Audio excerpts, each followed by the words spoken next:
Ավելի քան 9 ամիս Ադրբեջանը արցախցիներին պահեց բլոկադայի մեջ, զրկելով նրանց կենսական կարևոր նշանակության պայմաններից։ Այդ երկիրը Արցախում էթնիկ զտում իրականացրեց, իսկ արցախահայերի տեղանման ժամանակ անտեսեց նրանց անվտանգությունը։ Amnesty International միջազգային կազմակերպությունն է գնահատականներ տվել Ադրբեջանի կողմից իրականացված գործողություններին իր ամենամյա զեկույցում։ Եթե մենք իրավական տեսանկյունից նայենք, միջազգային կազմակերպությունների զեկույցները ավելի շատ կարող են քաղաքական ազդեցություն ունենալ պետությունների վրա, քան իրավական։ Եթե միջազգային կազմակերպությունները արձանագրում են մարդու իրավունքների խախտում պետությունների կողմից որոշակի ոչ իրավական վարքագծի դրսևորում, դա հետագայում բացի քաղաքական ազդեցությունից կարող է նաև իրավական առումով ազդեցություն ունենալ այնքանով, եթե դու կարողանաս միջազգային դատական ատյաններում դա ներկայացնել որպես նաև փորձագիտական կարծիք, նաև որպես միջազգային կառույցների կողմից ամրագրված խախտումներ։ Եվրոպայի խորհրդի խորհրդարանական վեհաժողովը ևս դատապարտել էր 2023-ի սեպտեմբերին Ադրբեջանի իրականացրած ռազմական գործողությունը,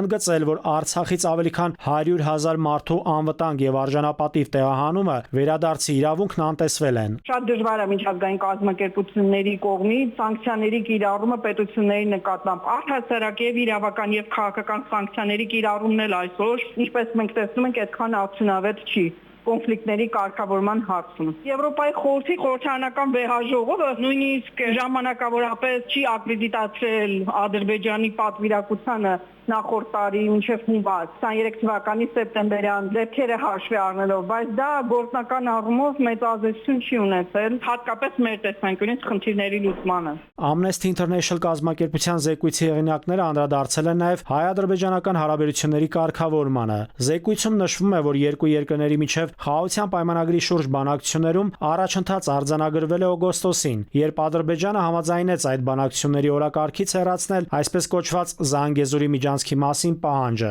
Ադրբեջանը հիմա նոր պահանջներ եւ պայմաններ է ներկայացնում Հայաստանին, մասնավորապես, որ Հայաստանը իր սահմանադրությունում փոփոխություններ կատարի եւ փաստաթղթից հեռացնի Արցախի հետ միավորման մասին հղումները։ Բաքվի հետ սահմանազատման վերաբերյալ համաձայնության հետևանքով Տավուշի մարզի 4 գյուղեր մնացել են ադրբեջանական կողմում։ Amnesty International-ը զեկույցում նշում է, որ Հայաստանի եւ Ադրբեջանի միջև սահմանազատման շուրջ շարունակվող վեճերը ավելի բարդացրին վերջնական կարգավորմանը հասնելուն ուղղված ջանքերը։